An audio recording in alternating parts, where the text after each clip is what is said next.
basicamente trabalhando D'Alembertiano, né, a menos 1. E demos um sentido a esse D'Alembertiano a menos 1, da física clássica, associando D'Alembertiano a menos 1 a uma função de Green retardada, né?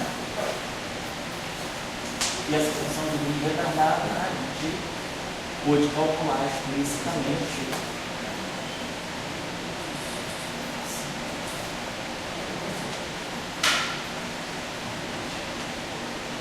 Então associamos a essa função de Green retardada. Essa função de Green retardada aqui, então nós demos um sentido a ela, baseando-nos sobretudo na causalidade. Nós adotamos o ponto de vista da causalidade. Então, imaginando pelas nossas convenções, esse é o tempo da observação e esse é o tempo da fonte. Então nós vimos que essa função de Green ela tinha esse tempo positivo, T maior do que T', recebo a informação depois de ter colocado a fonte. Então ela dava para nós, a gente está produzindo 1 sobre 4 aqui. E aí nós tínhamos aqui a função θ, né, a função do grau, justamente explicitar que um tempo é maior do que o outro. Temos aqui um decaimento da interação, quer dizer, a interação cai com 1 sobre x, não 1 sobre x menos x'. E depois o fato da interação, da informação se propagar em cima do cone de luz. Então aqui aparecia o del tempo, né? Então se ficava alguma coisa que era T menos T'.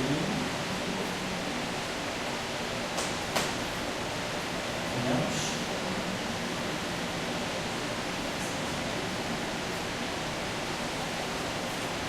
Depois nós vamos voltar, depois que nós fizermos o tratamento da relatividade no espaço de Minkowski, nós vamos voltar a essa questão.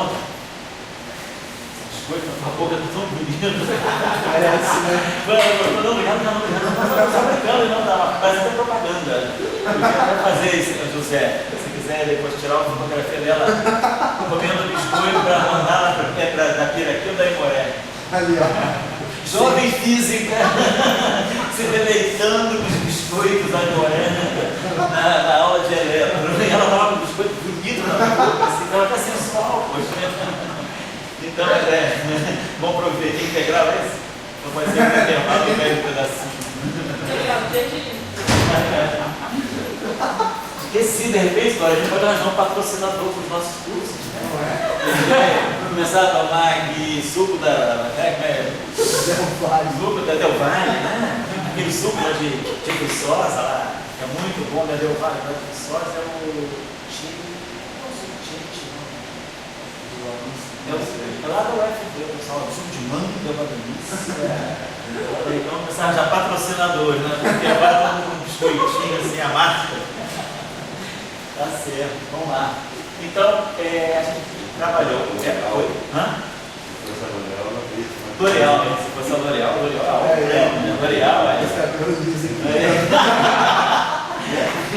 o meu show foi do L'Oréal. Sei. A L'Oréal está patrocinando, né? Não, está participando. Está participando do L'Oréal, né? É que o L'Oréal está aprendendo muita ciência, sobretudo as mulheres na ciência, né? A Benita já ganhou.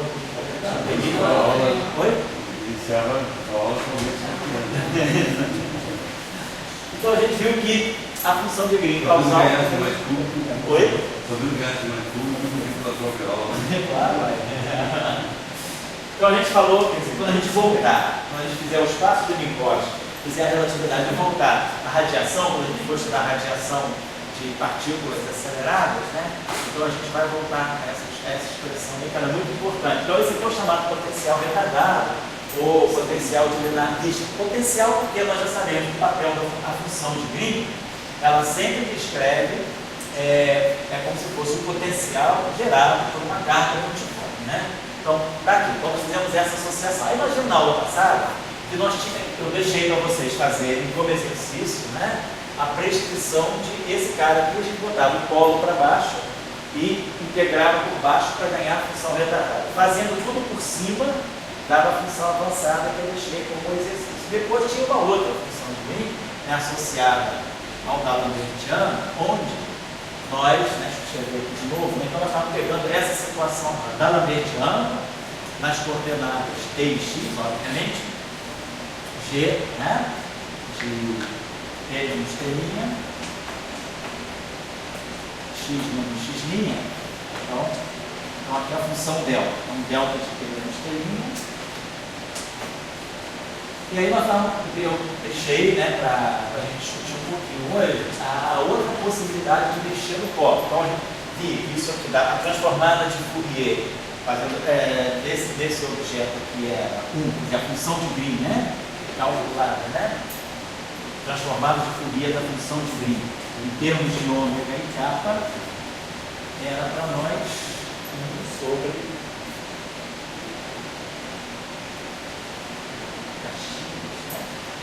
ômega 2 sobre C2 menos kappa 2, né? Acho que foi isso que a gente fez, né?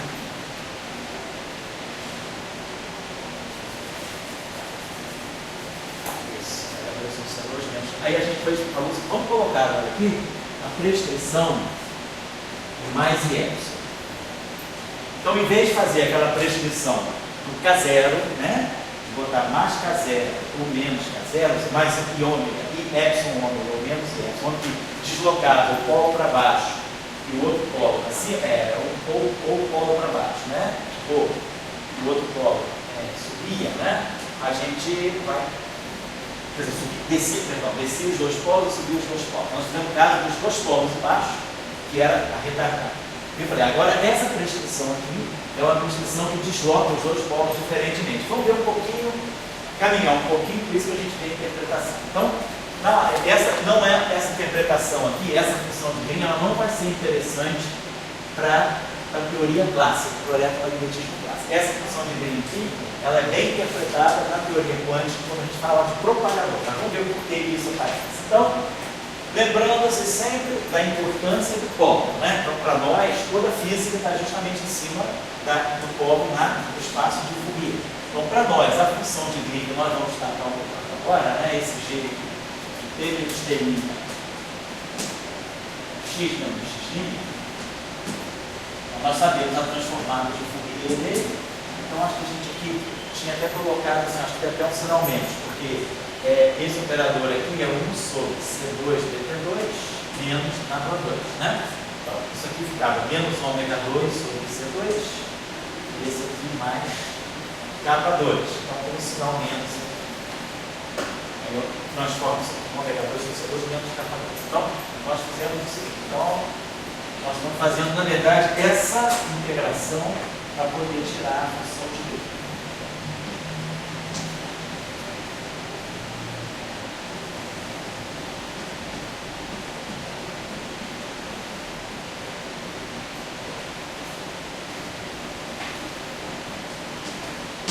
Logo, botar, vai ficar ômega 2 menos kappa 2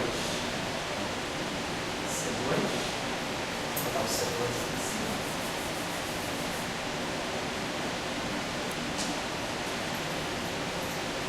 E aqui a gente vai botar mais certo. Já acerta esse polo deixar isso aqui para depois. Pode tirar. Pode a gente coloca tudo. E aí nós temos a exponencial, né, de I menos I kappa. Para nós, nós vamos chamar de Fourier inverso. Então, isso I menos I sobre I.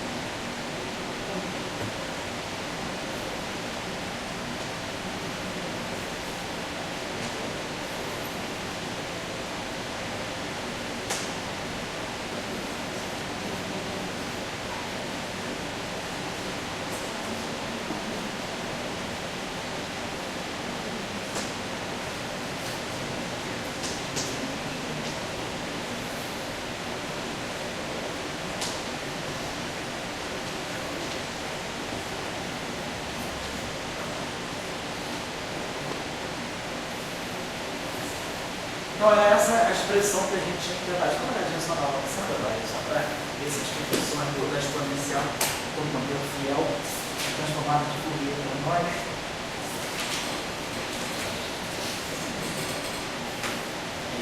menos I mais X, tá? Menos C2, tá tudo igualzinho, tá tudo em cima.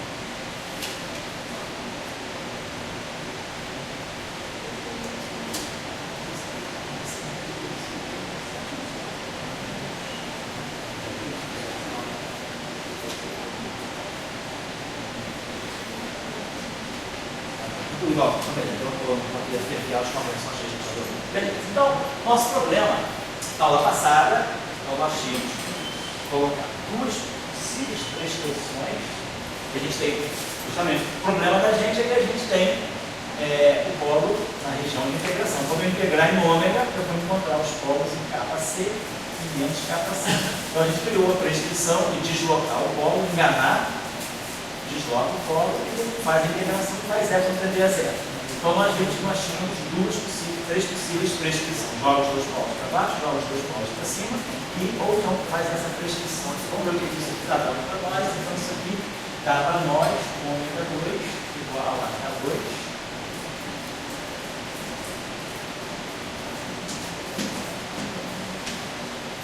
Então, nesse caso aqui, né, a gente vai ter ômega, vai ficar mais ou menos a raiz disso aqui. Vou botar em módulo de capa C. E aí a gente coloca. A gente estava chamando, na aula passada, a gente também botou essa convenção, chamando de ômega zero, esse valor aqui, módulo de capa vezes C. Isso era o que nós chamávamos de ômega zero. Mais ou menos ômega zero, e aqui a raiz quadrada de 1 menos π sobre ômega zero. Certo? Então eu jogo aqui para dentro, então ômega zero ao quadrado menos π. E aí então nós temos os dois polos deslocados de formas opostas, né? Polo positivo, ômega zero, fazendo a aproximação, isso aqui é menos ômega zero, e aqui ômega zero ao quadrado, tá? Ômega zero ao quadrado, então foi menos π sobre 2 ômega zero. Então o polo da direita é deslocado para baixo e o polo da esquerda é deslocado para cima. Menos ômega zero mais então a gente está com essa situação agora. A gente vai fazer a integração em ômega. Esse polinho aqui desceu. Esse polinho aqui subiu. E aí na aula passada nós tínhamos visto que quando os dois polos desciam, né, a gente tinha um integral sempre um polo inferior, que era a integral superior, que dava zero. A integral inferior dava um resultado diferente de zero e justamente dava para nós toda a descrição da função retardada. A função retardada era aquela que os dois polos estavam para baixo. Agora nós temos uma situação diferente, e avançada era o contrário, os dois para cima. Agora não tem como evitar. Se eu trabalhar por aqui, eu vou ter um polo. Então essa função que vem feita por aqui vai dar um polo. E a mesma coisa vai acontecer com essa. Então nesse caso nós temos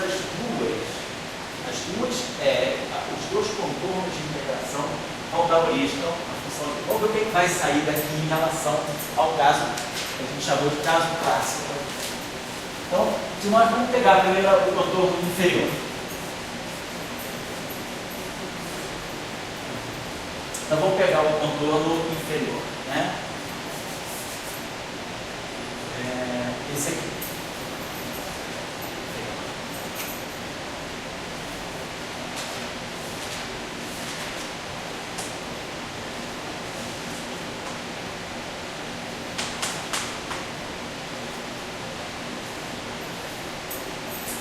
Olhar esse contorno aqui, toda a nossa ideia é justamente estamos integrando de menos a mais infinito. Nós estamos fazendo isso aqui, integrando no sentido horário, né? No sentido horário. Bom, e nós temos esse polo aqui. A nossa discussão era essa região aqui, que eu vou pegar um contorno que vai preferido, um contorno muito grande. O nosso ponto preferência para a escolha do contorno é essa exponencial. Lembrando, então, que eu estou integrando aqui, né, no eixo real. Mas, como essas funções aqui são funções complexas, né, eu vou para o plano, faço a simulação de que eu estou no plano complexo, faço a extensão analítica, faço a integral no plano, mas, claro, o que eu quero é essa integral, basicamente. Então, nós vamos olhar para ômega agora, para esse plano aqui é o plano complexo do ômega. Mas, claro, a gente tem em mente o que a gente está fazendo, é isso aqui. O nosso resultado é esse aqui que a gente quer. Então, olhando esse contorno aí, a gente olhar o ômega tem uma parte real e uma parte imaginária. Então, nós vamos ter menos I, aí nós vamos ter real de ômega, mais I, imaginário de ômega. E aqui, T menos T. Então, a integral do semicírculo na semicircunferência inferior, ela tem essa parte aqui que é oscilante. Essa parte aqui, que é a parte importante, de fazer a integral ou explodir ou não, ela vai ter imaginário de ômega e menos T'. Então, para que eu tenha certeza que nessa região aqui, essa exponente, como a parte imaginária nesse contorno é totalmente negativa, então, para que isso aqui seja negativo, eu deveria ter T menos T' positivo. Então, o contorno inferior, essa integral, eu só vou, quando eu calcular essa integral aqui, e usando o caminho como sendo esse caminho inferior, esse resultado só vai ser válido se T menos T' for positivo. E aí garanto que essa parte aqui, ela vai ser altamente amortecida, porque a parte imaginária é negativa, então T menos T sendo positivo, e a parte imaginária sendo muito grande, essa exponencial vai ser bastante supressa. Então, o contorno inferior, ele vai dar para nós T menos T' positivo. Ou seja, como no caso da função de Green retardada que nós calculamos na aula passada. Essa função de Green aqui, ela deve ser proporcional a uma função integral de T menos T'. Ela deve sair proporcional. Ela só vai ser diferente de zero se T for maior do que T'. Então, estamos fazendo isso. E aí, se nós olharmos, né, a mesma coisa que aconteceu da outra vez, nós vamos fazer a integral daqui até aqui. Então, a integral vai fazer de menos a mais infinito no eixo real com seu ômega, mais a integral nesse contorno aqui vai ser 2π vezes, nesse caso, menos 2π, porque o contorno está pelo teorema de Cauchy, está orientado no sentido oposto. Então, vamos ter menos 2π vezes I. A integral, vamos fazer a integral em ômega. Então, a integral em ômega, ela vai dar, vamos manter todas as partes que a gente tem aqui, menos C2. E aí, pelo teorema dos resíduos, né, menos 2π vezes I. E aí, o resíduo dessa função desse ponto. Vamos lembrar que vamos decompor, então, o nosso denominador, ele é 1 sobre ômega menos ômega zero, menos ômega zero mais I sobre 2 ômega zero, ômega menos o primeiro polo vezes ômega menos o segundo polo, mais ômega zero menos I sobre 2 ômega zero. Então, estou só fazendo a decomposição, né, do produto que está no denominador. Então, os dois polos aqui, aquele objeto tem dois polos simples, e aí eu vou escrever essa função como produto, né, de dois monômios, né, primeiro grau aqui. Então, o resíduo. Então, o único polo que está dentro do contorno é esse aqui. Então, lembrando aí da definição que a gente trabalhou na aula passada, lembrou aí do resíduo de uma função no polo simples, eu vou multiplicar por ômega menos esse cara e vou fazer ômega igual a ômega zero menos epsilon sobre 2 ômega zero. Então, o resíduo, então esse menos C2 eu vou ter lá na frente, tá? Então, o resíduo eu já sei qual é aqui, vamos colocar o resíduo aqui também. Vou apagar isso aqui, vai ficar 2 ômega zero. Isso que deu para nós. O 2π do 2 ômega, vou trazer para cá fora de novo. Só fazendo a integral em ômega. Então, aqui vai ficar só a integral de capa.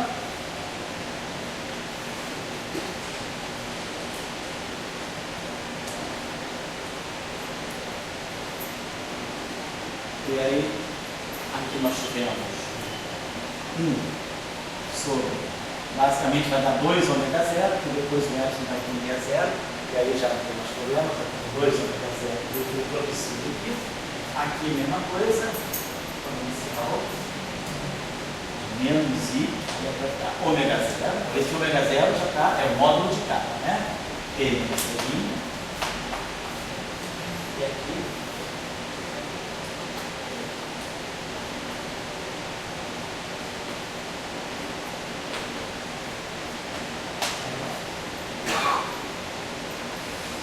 Bom, então, isso aqui então a gente já sabe o que é, isso aqui é módulo de capa, vezes C, então tinha um C aqui, eu vou agora já tirar esse C aqui, tá? O ômega zero é capa C, tirei um C aqui, isso aqui é capa C.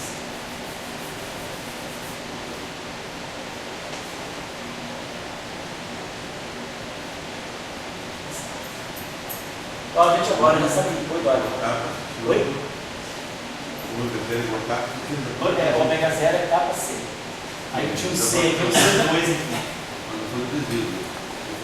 Esse aí já era o polo, é o resíduo do polo, porque a função era 1 sobre ômega menos ômega zero, 1 sobre ômega mais ômega zero. Então, no polo ômega igual a ômega zero, você vai embora, o ômega fica 2, fica ômega zero. Então, um fator 2 ômega zero. Oi? O ômega zero é definido como capa C. Isso, é que o ômega zero é aquilo lá.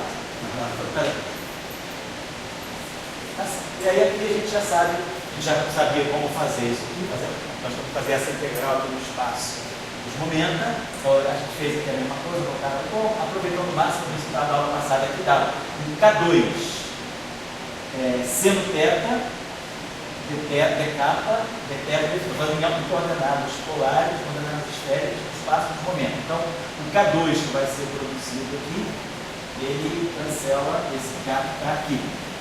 Ele deixa aqui um meio, vou tirar aquele fator 2 que estava aqui, do 2 ômega zero, e fica no final de tudo um ômega de K.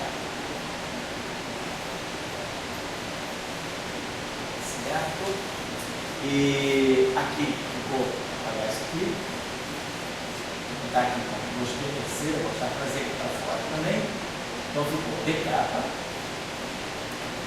Nós estamos integrando isso aqui de zero a infinito.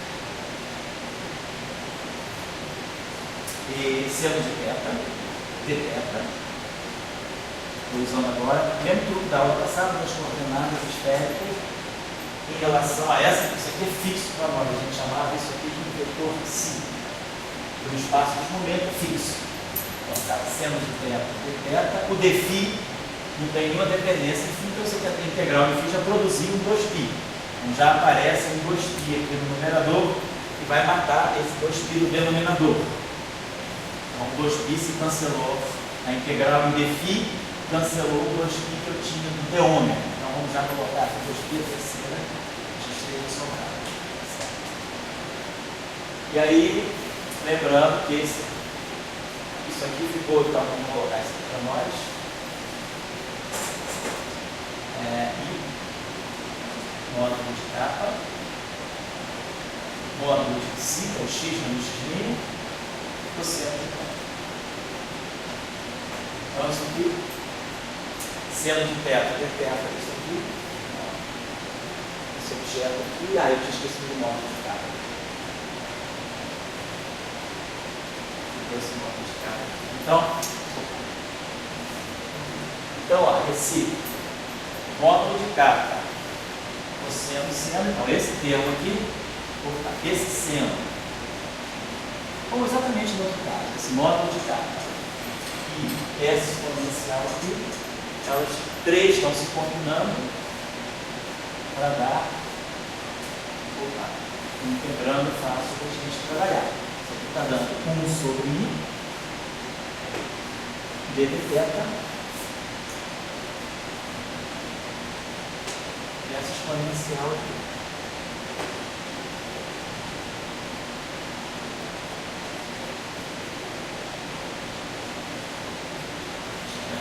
Menos aqui, né? Se nós derivarmos isso aqui, a gente vai produzir o I, vai cancelar esse I, vai produzir o K, que já está aqui, a derivada do cosseno menos seno, vai ficar em cima. Exatamente. Então, isso tudo que está aqui é essa derivada. Então, tem esse menos 1 sobre i, que no fundo é um i. Tá? Menos 1 sobre i, vou trazer para cá sobre a forma de um i. E aí eu estou integrando isso aqui entre 0 e i. O integral de θ disso aqui, então vou estar calculando isso aqui entre 0 e i. É o primeiro termo que dá. Exponencial menos i módulo de k módulo de psi. E depois menos exponencial de i módulo de k módulo de psi. Termina. Então foi o resultado da integral numérica. Eu não botei aqui integral, claro, de θ que vai de 0 até π, né? Então, esse termo aqui saiu, esse termo aqui saiu, e esse termo aqui saiu. Então, nós ficamos com isso menos isso, vezes sempre essa exponencial, isso aqui integral, então, de 0 até o fim. Deixa eu botar aqui para a gente entender só o que a gente está colocando. A gente tem isso aqui integral de 0 até o infinito, e módulo de k. E aí ficou esse termino.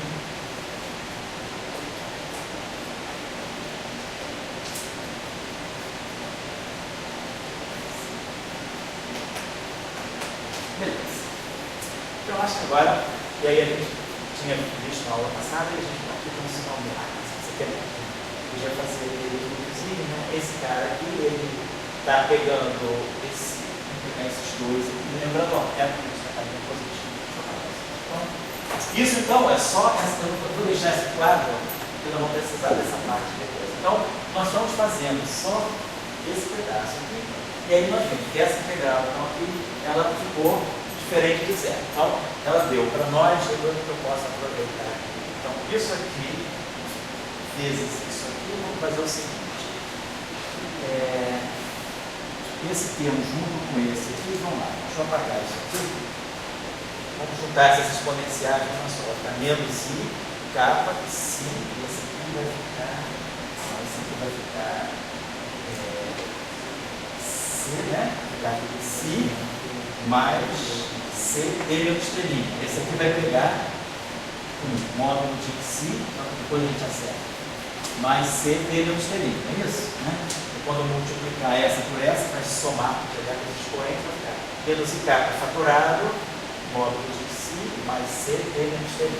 E esse pedaço aqui vai ficar i k módulo de psi menos c d. Depois você vai pegar menos c d menos c d. Deixa eu apagar isso aqui.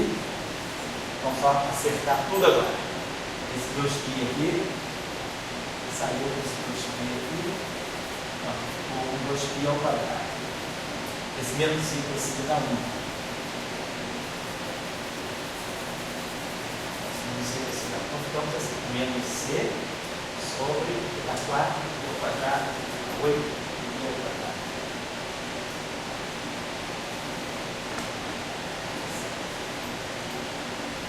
Então, vamos apagar isso aqui, posso apagar isso aqui.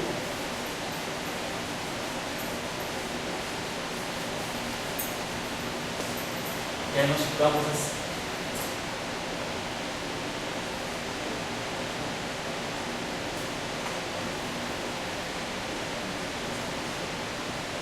Na aula passada, só para a gente ficar carregando esse módulo de capa, vamos chamar isso aqui. A gente chamou isso aqui de uma variável de capa grande, só para uma variável de integração, né? Que é sempre positivo. Então, essa integral aqui vai ser de capa grande, é positivo. E aí, aqui nós ficamos com menos capa sim.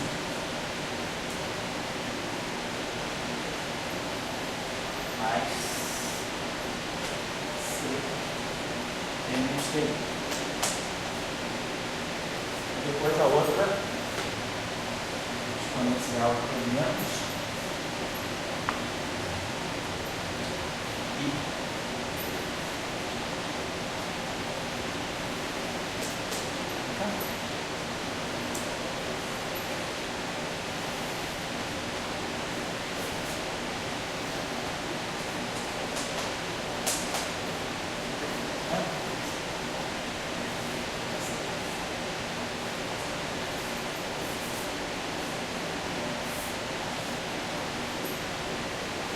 Bom, então lembrando que tudo isso aí só vai acontecer quando o T menos T' for positivo. Tá? Então, quando a gente faz, então essas integrais aqui, na outra vez, se vocês lembrarem bem, nós tínhamos dois polos. Nós tínhamos dois resíduos no denominador, no primeiro caso, quando a gente integrou por baixo. Então, as duas integrais puderam se somar e a gente tinha um integral, a gente fazia uma transformação de variável, né? Em que a gente ia de menos a mais infinito e jogava tudo no integral só e dava a função delta. Aqui nesse caso é diferente. Eu vou estar integrando essa função aqui de 0 a infinito, né? E eu não posso fazer aquela mudança de variável que eu fiz no outro cara, eu chamava o K de menos K, porque esse pedaço aqui, né? Esse argumento aqui é diferente desse. Aqui é C, é menos, e aqui é mais. Então, a gente sabe que a gente vai ter que usar aqui aquela definição que a gente usa da função delta mais, aquelas distribuições, né? A gente tem delta mais, a gente sabe o seguinte, o delta x, ele é de ômega sobre 2π.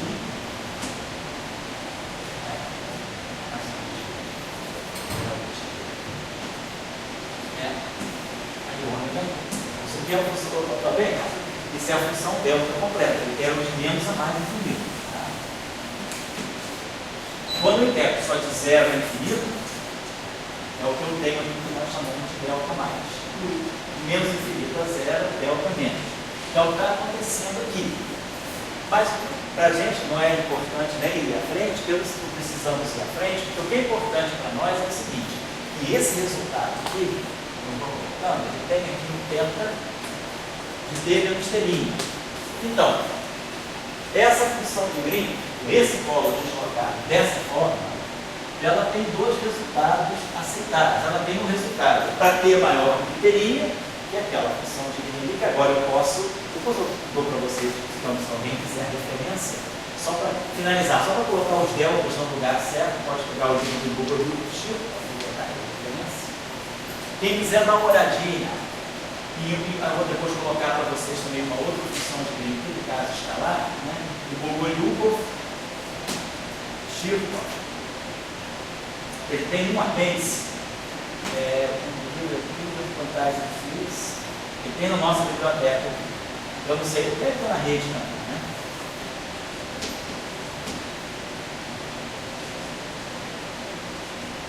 É um dos lugares onde está melhor. Lembre-se também que eu tinha dado para vocês a referência do Morse que fez parte. Eu não sei se eu tinha dado ou não, mas tinha uma referência lá do Ivanenko, que também é outro. Mas os melhores são o Bogoliubov Shirkov. Tem o Bogoliubov Todorov, não é o Bogoliubov Todorov, é o Bogoliubov Shirkov, é Todorov Fantasma Fields. Ele tem um apêndice só com as funções de Green.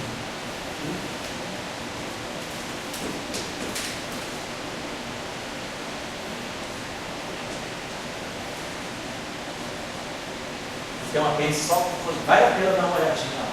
E, além dele, outro livro que eu tinha dado para vocês era aquele livro de métodos matemáticos, né? O Morse fez parte.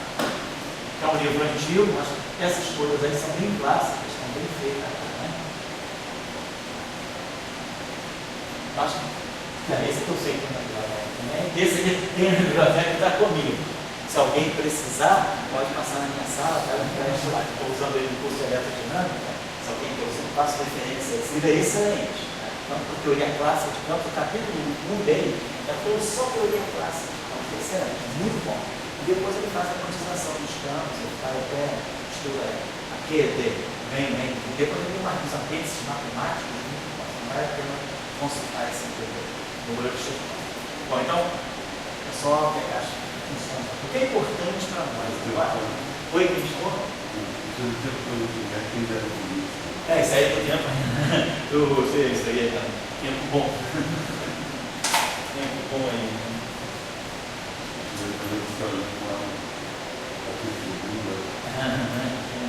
Aí depois você vai arranjar um emprego no Brasil. No Brasil, doutorado na Rússia, pelo mal.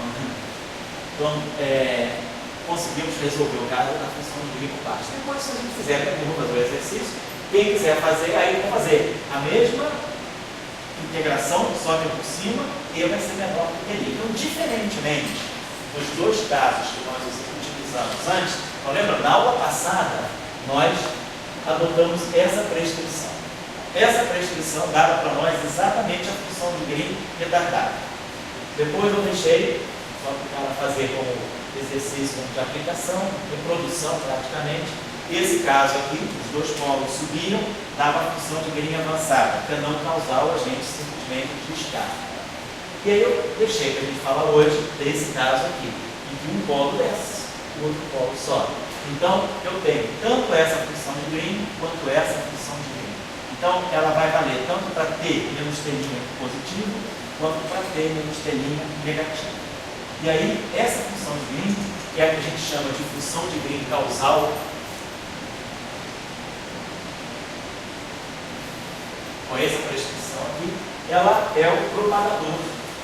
No caso das teorias quânticas de Banach, ela faz o papel chamado propagador de Feynman, propagador. E aí, a interpretação que a gente vai poder dar, nesse caso, a gente não está violando a causalidade.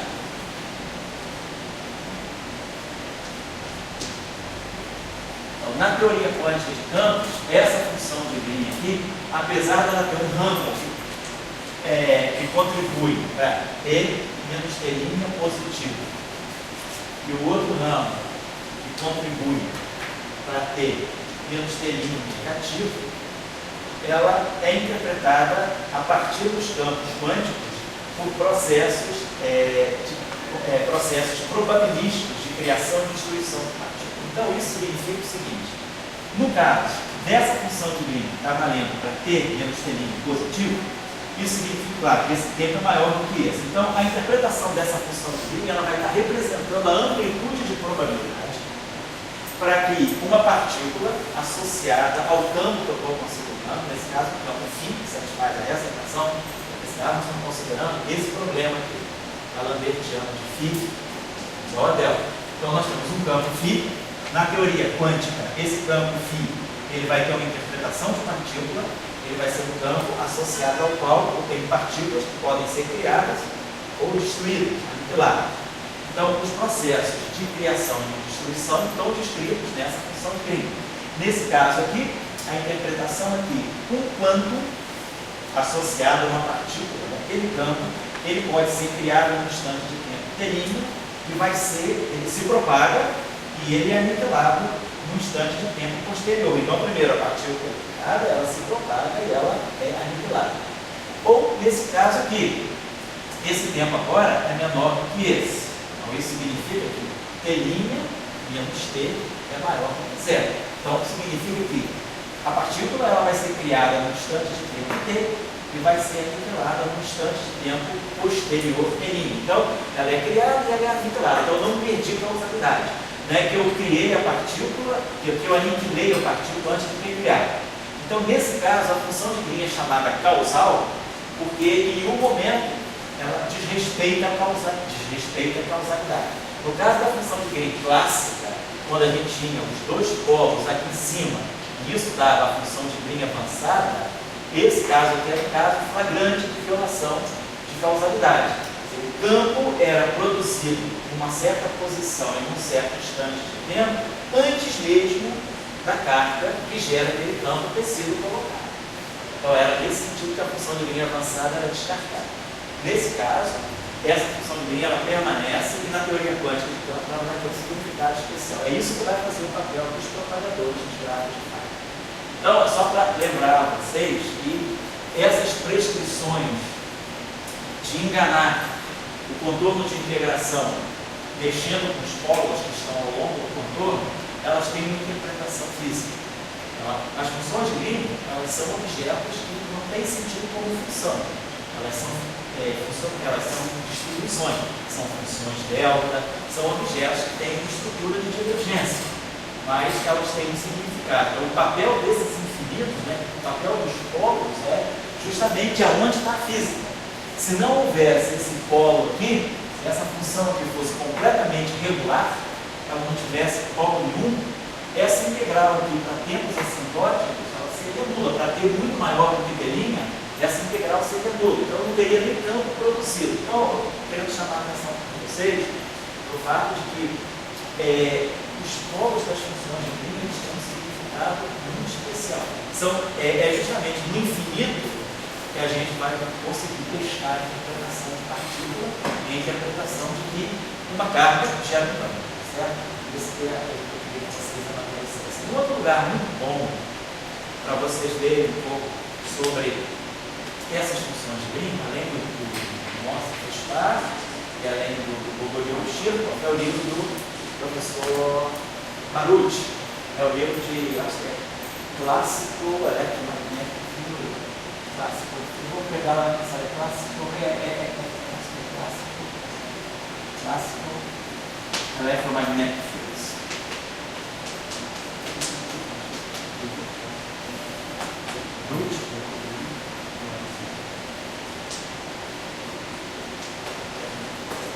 E tem uma discussão muito boa também sobre as funções de Green, tá bom? Então, se vocês quiserem dar uma olhadinha lá para amadurecer alguns conceitos, estude os casos clássicos também, porque ele trabalha dentro de dinâmica clássica. Bom, então isso aqui deu para nós, né, o que nós precisávamos, sobretudo no eletromagnetismo. Nós vimos que na teoria eletromagnética, de acordo com a escolha do calibre, né, com a escolha do gauge, eu poderia ter equações com Laplaciano ou com Laplaciano. Então, não? Fala aí. Se eu tivesse um dedo fio, o campo amigo. Tivesse o quê? Em vez do fio, o campo amigo. Daí, esse campo, eu poderia ter uma parte a mim transversal e uma parte a mim longitudinal. Por exemplo, isso aí. Eu poderia todas elas estavam com o mesmo delta. Isso, o delta é comum. Mas aí eu poderia ter visão de polos diferentes. Por exemplo, só para mostrar, que a gente fez só eu vou falar justamente disso agora. Você lembra que quando a gente fixou o gauge, a gente disse, vamos trabalhar no gauge de Coulomb. Lembra que o gauge de Coulomb é 1 sobre C ao quadrado, né, ddt, φ, menos divergência de A igual a zero. Nós usamos as equações, você lembra que a trajetória da gente foi, pegamos as equações de Maxwell, escrevemos as equações de Maxwell em termos dos potenciais. Aí vimos que Faraday-Lenz e Gauss-magnetismo são identidades. São as identidades dentro. Em termos de potencial, nós damos 0 igual a 0. Então, as equações que funcionam para os potenciais são Gauss elétrica, que é a divergência de E, né? Não dava para nós exatamente isso aqui, divergência de E, então ficaria menos divergência de E, ficaria 1 sobre C2, o E é menos gradiente de φ, menos dA dt, então ficava menos Laplaciano de φ, e menos dA dt, então menos ddt, a divergência de A. Isso aqui, isso aqui é a divergência de E escrito em termos dos potenciais. Aí a gente fala, se a gente está trabalhando com essa escolha aqui, a divergência de A é 1 sobre C2, ficava os dois, né? Menos gradiente de φ, menos dA da interpretação. Aqui era I a interpretação, ficava menos interpretação. Então, esse divergente de A aqui, ele é 1 sobre C2, né? Então aqui ficava 1 sobre C2, D2 dt2, φ. Um sinalzinho estranho, é menos gradiente de φ, menos dA dt. Então ficava os dois com sinal aqui a escolha do gauge para nós, a escolha do gauge era então é 1 sobre C2,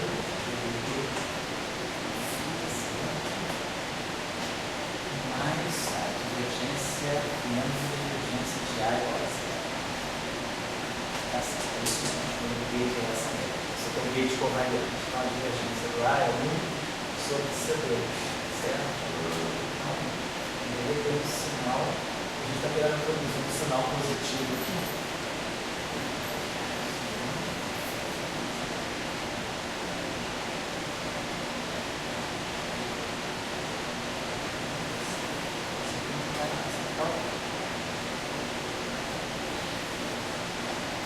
isso aqui. Vamos escrever isso aqui, temos potenciais, que é menos gradiente de φ, menos VH. Tá certo. Esse aqui é os menos o Laplaciano de φ, a mais. Não. Vai ficar menos isso. Menos PDT, menos PDT. Tá certo. Depois eu coloquei menos Laplaciano, menos PDT.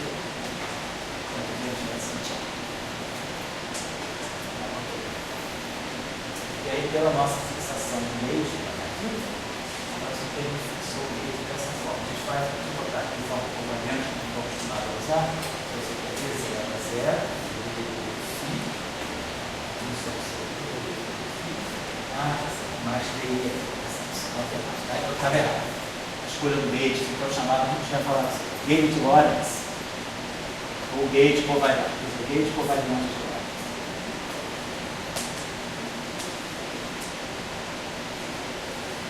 Gate covariante de Lorentz, a divergência de A fica menos, então fica mais. 1 sobre C2. Substituo isso aqui.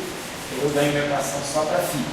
Então aí fica exatamente isso. Dalambeiro tirando de φ igual a rho. Então a gente fala, vamos precisar calcular a função de green desse objeto. Foi o que a gente fez na aula passada. Se a gente vai agora para Maxwell, né? Rotacional de B. Rotacional de B é rotacional do rotacional de A. Vai ficar o gradiente do divergente lá, menos o Laplaciano lá. Esse é o rotacional de B. Igual a μ0 ε0, que é 1 sobre C2, dr dt. Dr dt menos gradiente de φ, menos dt,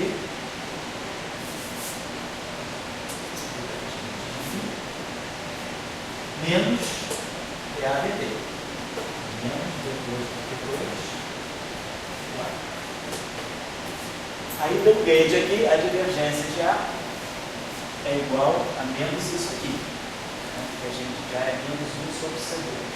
Então, assim, esse divergente de A aqui fica menos 1 sobre C2, então vai traduzir esse termo aqui, vai ficar igualzinho a esse. Então, depois de usar essa condição aqui, que eu vou substituir isso aqui por isso aqui, esse termo cancela esse. Ah, eu esqueci de colocar mais que 0 já. Pegando rotacional de B, igual a 1 sobre C2 dr, mais 0. Então, esse termo que vem para cá, então, o D'Alembertiano de A, que é o que você está falando. Nós temos essa equação, o D'Alembertiano de A igual a μ0. Então, no gauge Lorentz, essa é a equação que eu vou resolver do potencial magnético. Se eu precisar calcular o potencial magnético a partir de uma distribuição de corrente, eu já sei o que vai ser o meu potencial. Eu já sei quem é isso aqui, então, é isso aqui.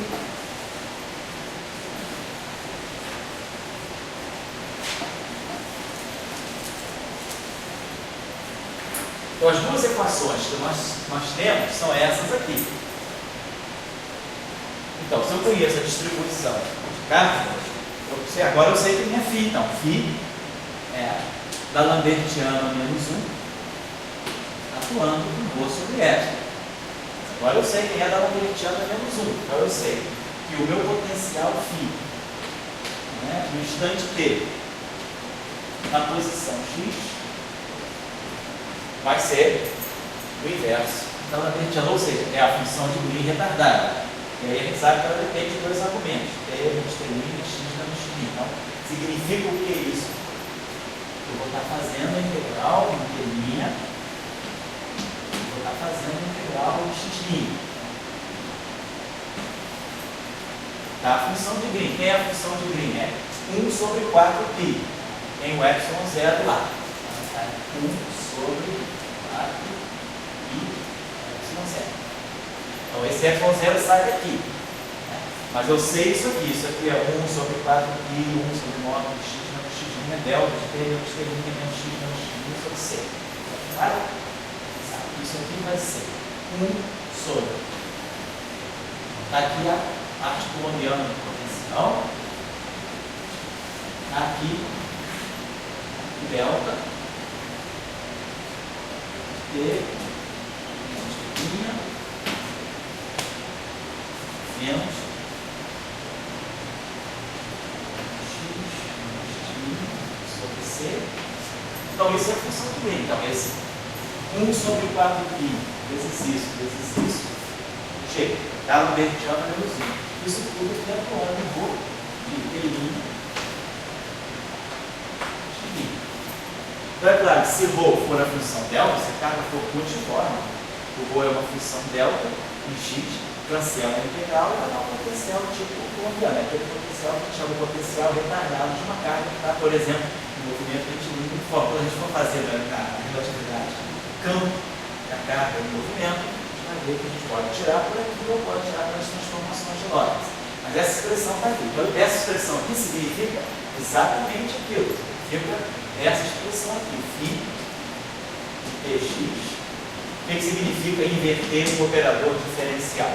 Significa que eu vou estar integrando d' e x', a função de Green, d' e atuando na fonte.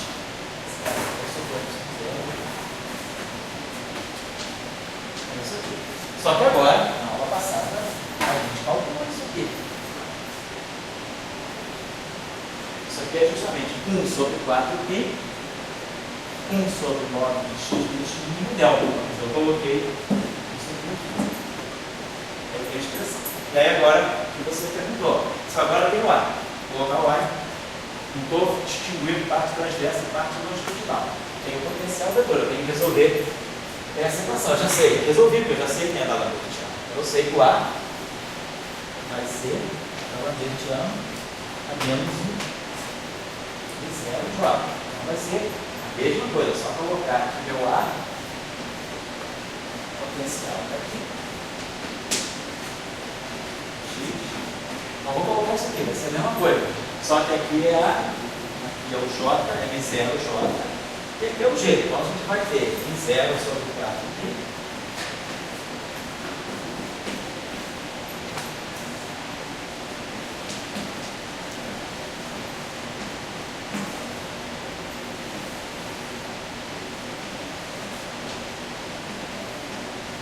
Depois, mais umas aulas à frente, depois que nós avançarmos no espaço de polos, vamos trabalhar a expansão multipolo. A expansão multipolo sai justamente daqui. Então, a gente for fazer essa expansão aqui para pontos que estão muito afastados da fonte. A gente faz uma expansão aqui, tipo, uma expansão em polinômio de Legendre e vai ganhando aqui o monopolo, dipolo, quadrupolo e assim vai.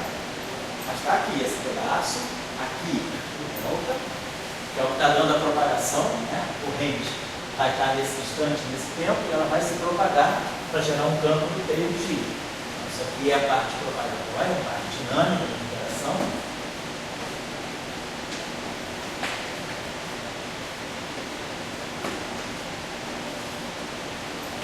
Isso aqui é atuando. De zero já botei lá. Corrente.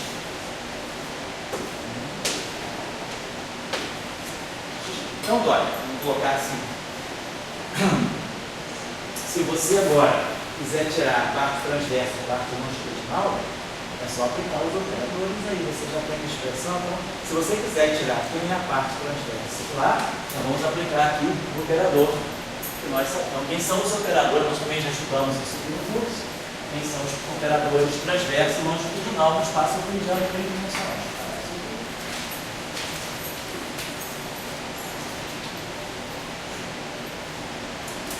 Tinha o operador longitudinal, a gente chamava assim, né? Vamos fazer confusão com a frequência, mas o povo não vai conseguir. Isso aqui era o ômega J, DI, DJ, sobre o Laplaciano. Esse operador aqui projeta a parte longitudinal do campo. E a parte transversa dele, você vai pegar a parte dele transversa em direção de propagação. Ela é delta de J menos DI dJ sobre Laplaciano. Quer dizer, DI dJ, eu estou botando uma notação aqui compacta para dizer que eu estou derivando em relação à coordenada x. Então, simplesmente eu aplico DI dJ aqui. Agora, tem que ter atenção aqui é o seguinte: aquelas derivadas, quando elas entrarem aqui, ela é uma derivada de x. Ela vai entrar aqui. Então, claro que a derivada pode bater aqui, a derivada pode bater aqui. Ela não vai bater aqui, porque aqui é coordenada t' e x'. Eu quero pegar, por exemplo, a parte longitudinal do meu campo. Então, quem é a parte longitudinal do meu campo? Então, a longitudinal I, lá, vou colocar assim, longitudinal, componente I, né, de dx, ele vai ser dI, dj, sobre Laplaciano, atuando na J. Para J eu tenho essa expressão aqui. Mas agora lembre-se disso aqui. O que é isso aqui? Isso aqui, para mim, 1 sobre Laplaciano é de novo uma função de Green, só que é uma função de Green estática. Né? Você tem que colocar a função de Green estática aqui e atuar em cima daquela outra integral. Porque a são duas integrais, certo? Isso aqui, ó, a gente tem que entender da seguinte maneira. Isso aqui a gente tem que entender da seguinte maneira. Se eu quiser tirar, por exemplo, vamos botar aqui. Quem é o A longitudinal I dx. Então, A longitudinal I de dx é dI dj sobre Laplaciano atuando no AJ dx. Vou colocar assim. Só que esse objeto aqui é uma função de Green, então tem que pensar. Isso aqui vai ser dI dj. Quem é 1 sobre Laplaciano? Então, como é que eu vou entender isso aqui? Isso aqui eu vou entender da seguinte maneira. Isso aqui é uma integral, uma coordenada d3 linha, assim. 1 sobre 4i, módulo de x menos x', que é a função de Green do Laplaciano, potencial coloquial. E atuando aqui, a J de T', x'. Isso aqui é essa expressão aqui.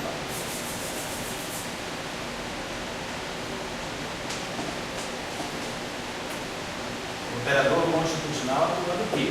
Só que esse objeto aqui é uma função de Green, então tem que ser pensado que ele é algo que é x menos x'. De Tx, isso aqui. Só que nesse caso a função de Green é estática, então o tempo aqui é o mesmo que o tempo aqui. Eu não tenho uma função delta no tempo. Então, como a função de Green é estática, ela não mexe no tempo. Então, o tempo que está aqui é o tempo que está aqui. Mas a coordenada x que está aqui não é a coordenada x que está aqui por causa do 1 sobre Laplaciano. Tem que ser pensado dessa forma. Agora, isso aqui, você vai ter que usar pelo lado. Então, vai aparecer aqui uma outra cadeia de integral. Então, a integral que vem da função de Green estática e agora a integral que vem da função de Green propagante. Aí você tira o valor longitudinal. Essa decomposição complica porque ela é uma decomposição não local. O fato dela ser não local, ela está me trazendo esse objeto. Certo? Aí você tem que fazer. Aí você pode fazer uma coisa com objetos. É só seguir a prescrição. O que é importante é isso. No momento que eu sei isso aqui, eu agora posso manipular essa madeira para você. Legal? Como a gente começou mais tarde aqui, a gente começou no 4h20, eu vou até as 15h36, tá? São 5h25, né? Eu vou até vocês abrirem para bater.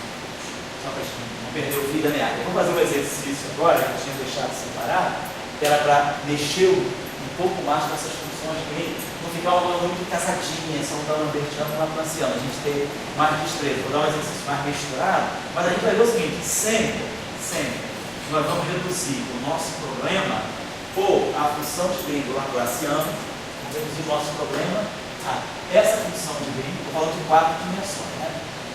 Ou nós vamos precisar dessa função de Green, que é a função do Laplaciano, ou a gente vai precisar dessa função de Green, que é a função de Green da Lambertiano. Nós calculamos. Essa aqui sempre entendendo no sentido retardado.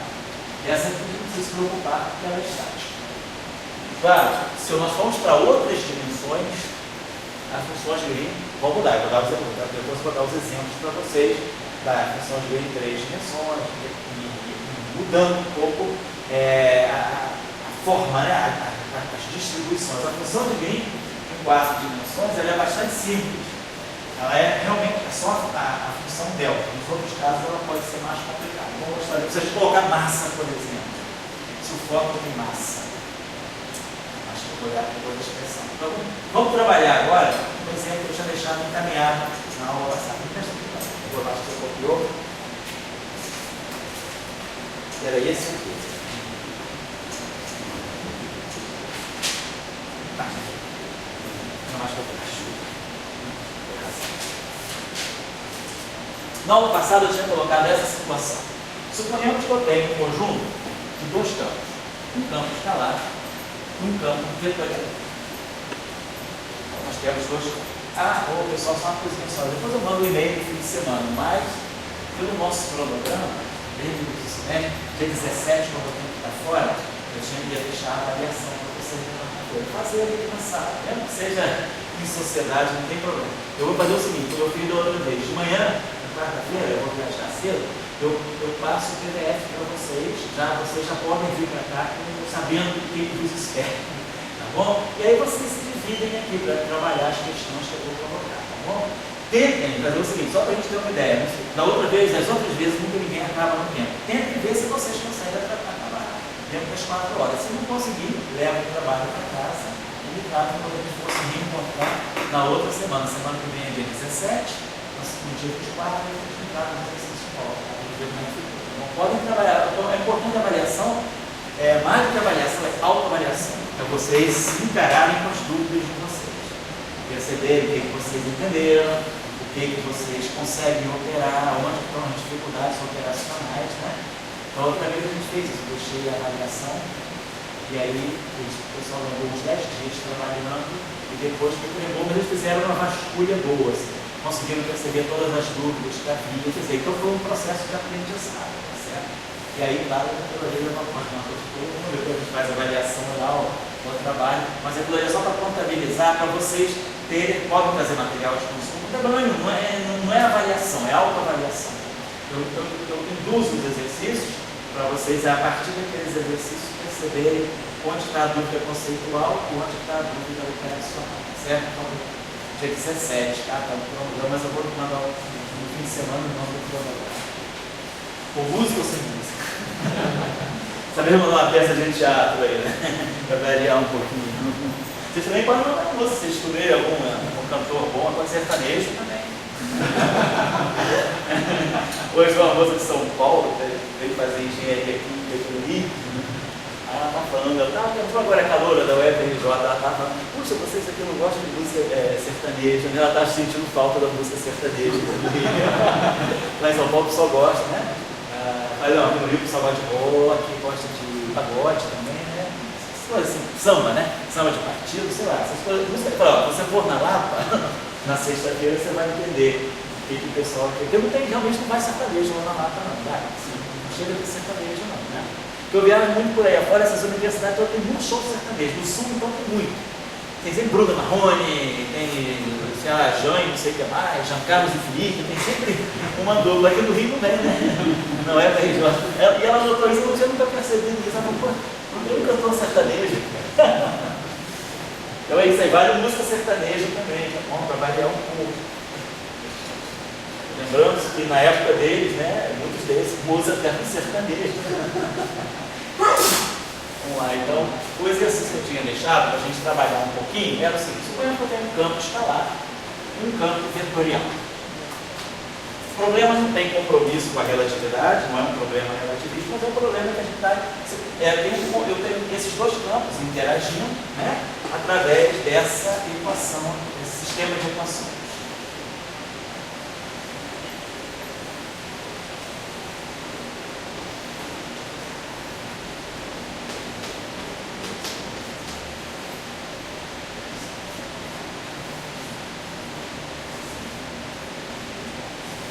Então, meus campos são φ, né? Então aqui eu tenho o campo φ, mas aí a gente tem aqui o campo W metido no meio e aqui o campo φ. No caso da eletromagnetismo, quando a gente trabalhou no leite covariante, o que a gente fez? As equações estavam acopladas. Quando eu escrevi a divergência de E, ficou uma equação com φ e com A. Mas aí a condição de gauge ela desacoplou, ficou D'Alembertiano do φ separado e D'Alembertiano do A separado. Então o gauge covariante de Coulomb, ele separou as duas equações de onda, uma para φ e outra para A. Aqui eu não tenho essa situação, os dois campos estão entremeados mesmo. Então vamos lá. Então, depois eu tinha a equação do W, é essa aqui, 1 sobre C2, D2, DT2, W, menos φ, rotacional, do rotacional de W, mais alfa, gradiente de φ. E aqui uma certa fonte J. Vamos dizer que esse seja o meu problema. Tenho que, o que eu quero é calcular essas funções de tempo. Quero resolver esse problema, ou seja, eu quero calcular φ e W em função das fontes.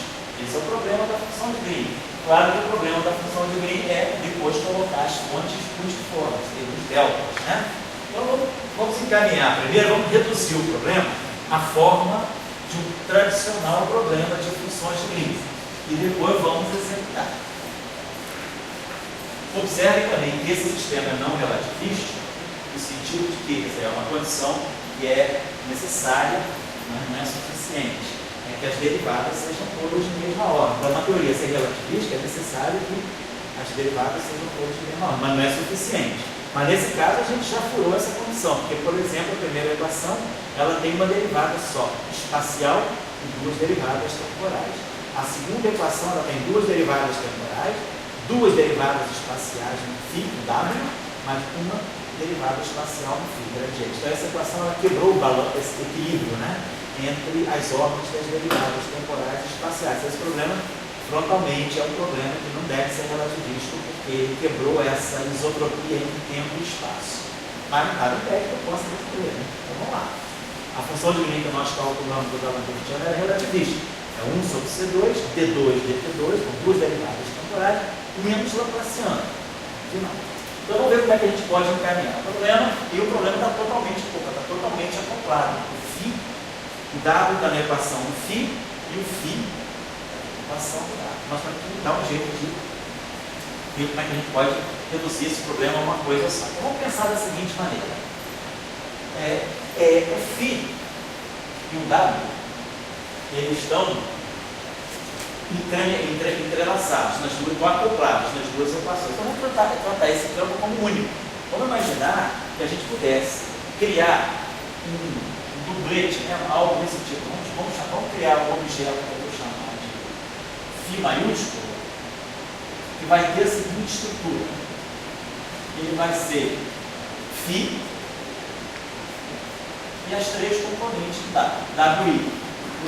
É como se eu criasse um objeto único que tenha componente φ, W1, W2, W3. Por quê? Porque eu vou querer fazer um tratamento unificado. Eu não consigo separar o φ do W, eles estão juntos.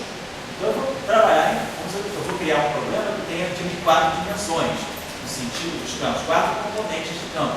Então vamos fazer o seguinte, vamos escrever essas equações aqui já em forma das componentes de campo, em forma cartesiana.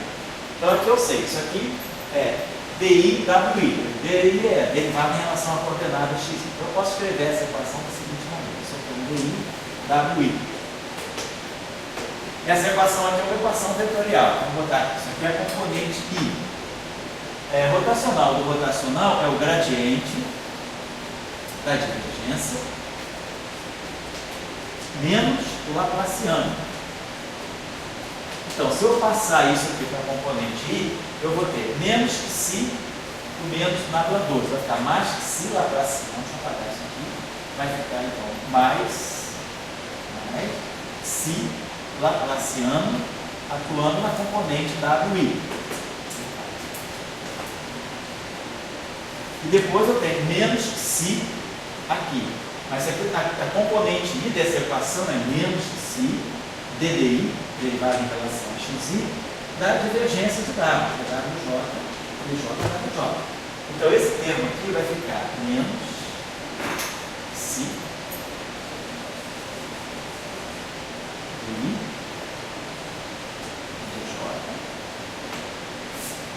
WJ. Estou só projetando essa equação nas suas componentes vetoriais. WI, componente I, e a quiésima componente. Né? Alfa, BI, do φ. E aqui está a componente J. Então, por isso eu projetei a minha equação vetorial em conjunto de 3 equações, uma para cada componente, para poder fazer uma formulação unificada. Então, eu posso colocar esse problema sob uma forma matricial. Eu posso imaginar o seguinte, que o que eu tenho é uma matriz, vamos chamar um operador, que eu vou chamar de O, atuando nesse objeto φ, e tendo do lado direito um J, onde esse J aqui vai ter a mesma estrutura. Ele vai ser o ρ e vai ter o JI. Vamos escrever essa equação sob essa forma. Vou colocar aqui uma forma especial. Isso aqui é como se eu fosse uma matriz. Pois não. O prêmio Nobel de Física de ontem? Não, está ligado a relacionamento, Sei. existe muita maneira de falar, e você já relacionou também, né? Depois você tem. Quer dizer, que é uma coisa clássica, né? No sentido de que eu acoplei, né? Eu misturei, fiz um mix. Né? Não estou interessado. Existe o campo interagido e o campo entrelaçado. Quer dizer, essas equações, as variáveis, são entrelaçadas. Eu considero mais entrelaçado do que interagido propriamente. Esses campos, eu dizer, a gente está falando de campo livre, nós não temos nada que seja bilinear nos campos. Eu não tenho produto dos campos. Eu não tenho φ vezes W. Eu tenho tudo linear em φ, tudo linear em W. Então isso é uma notação tipo, quer dizer, campo, fonte. Se eu fizer as fontes iguais a zero, eu tenho campos livres no VAR. Então, eu não diria que propriamente, como você falou, eu concordo contigo, não é propriamente uma interação, é mais um acoplamento, um interlado mixing. Eu tenho campos misturados, uma mistura de campos. O nosso amigo Saulo não está aqui, que é especialista em emaranhamento. Sei. E a gente tem que pegar assim, aí é um campo linear, e a gente está interagindo. Não tem variação, tem campos se propagando, mas eles estão se propagando de uma forma. Então,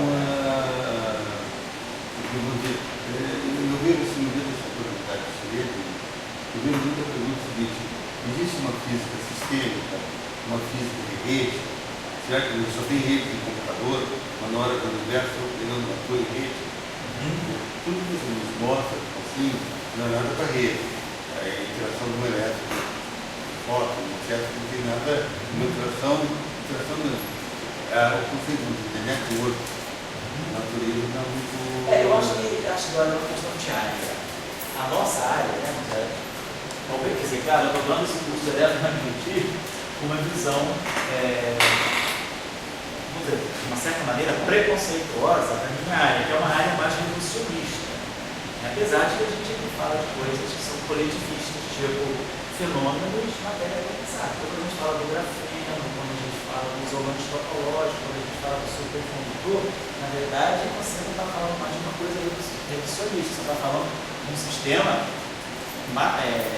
ou macroscópico, mas mesmo que ele seja um sistema microscópico, de um número muito grande de partículas. Então não estamos falando da propriedade de uma partícula, um elétron. Um elétron na nossa área, né, física de partículas, então, né, a gente tem que olhar tudo do ponto de vista das partículas mais fundamentais possíveis, dos loucos quartos, dos loucos elétrons.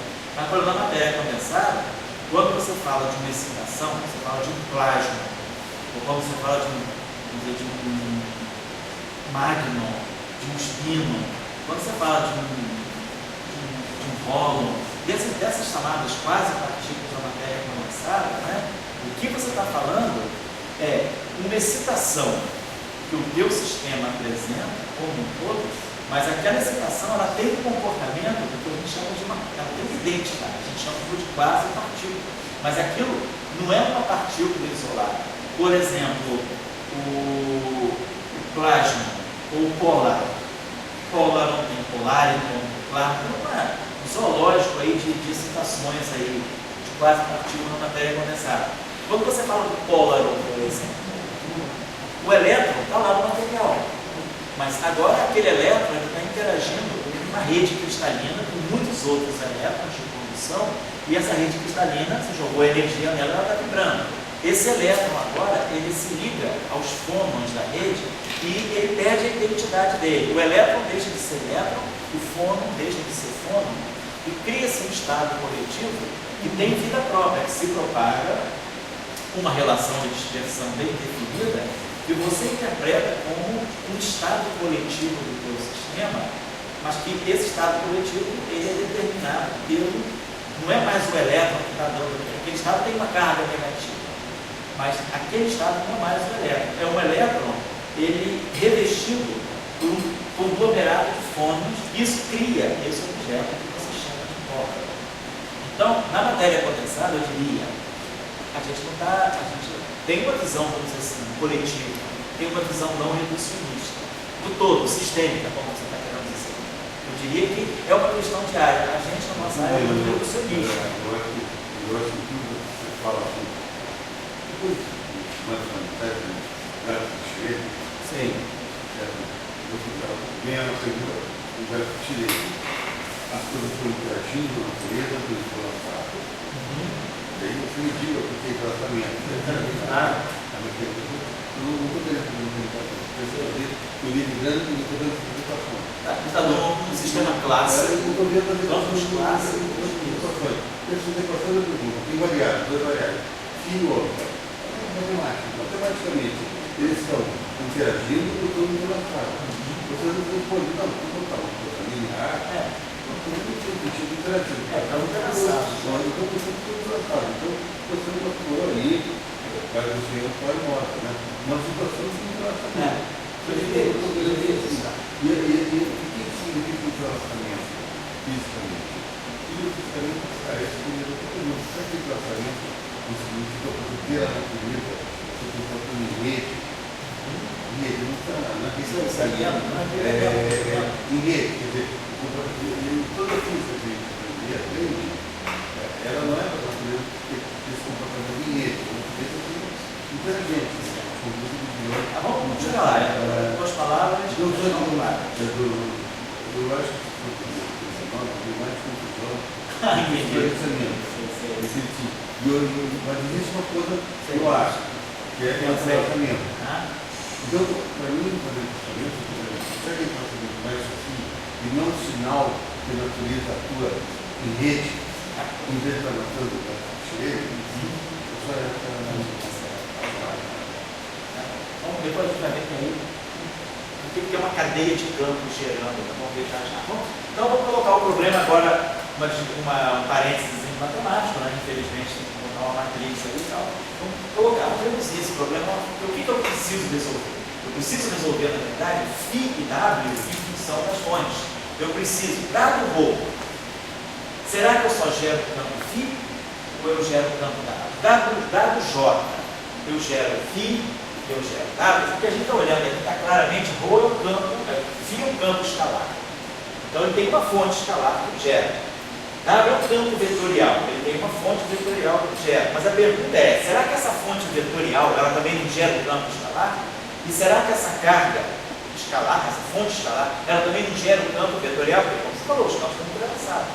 Então vamos ver isso, a função de Green, mas não precisa isso. Ninguém precisa estar preocupado, porque é grande intuição. Basta resolver o problema de Green que você sabe a resposta no futuro. Claro, obviamente, olhando ali, a gente começa a entender que se eu tenho um J, um ρ, que é uma fonte escalar, certamente ela vai gerar um campo escalar. Mas esse campo escalar, ele acaba sendo fonte também para esse campo vetorial. Então, esse problema deve ser um problema misto. Vamos ver lá. Então, vamos colocar. E a ideia do problema da função de Green é inverter esse sistema. No fundo, é isso. Essa equação tem os operadores diferenciais que dão a dinâmica do problema, a propagação, os campos, eu quero calcular, φ e W, e as fontes que são dadas. A partir delas, eu quero calcular o campo. Então, formalmente, meu problema é isso aqui. Φ é igual a O a menos 1 J. Então, meu problema de Green é isso aqui. Se eu conseguir inverter esse operador, eu sei que é a função de Green associada. É esse que é o problema. Então, agora eu quero o campo e a função das fontes. Se eu conseguir resolver esse problema, eu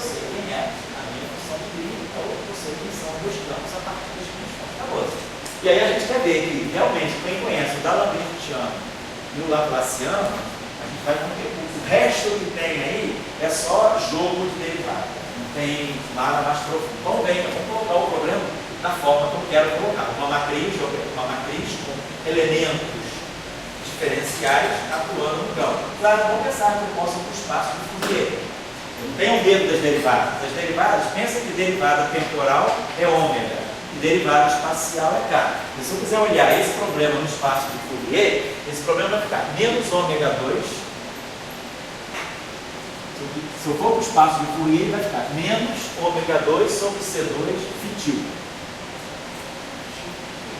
Aqui vai ficar, derivado fica menos I kappa I, vai ficar mais I, a unidade complexa, alfa, kappa, componente I, W e til, mais delta fitil, igual a, estou escrevendo meu problema agora no espaço de Fourier.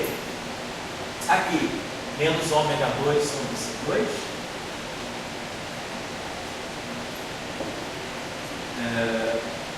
W e til.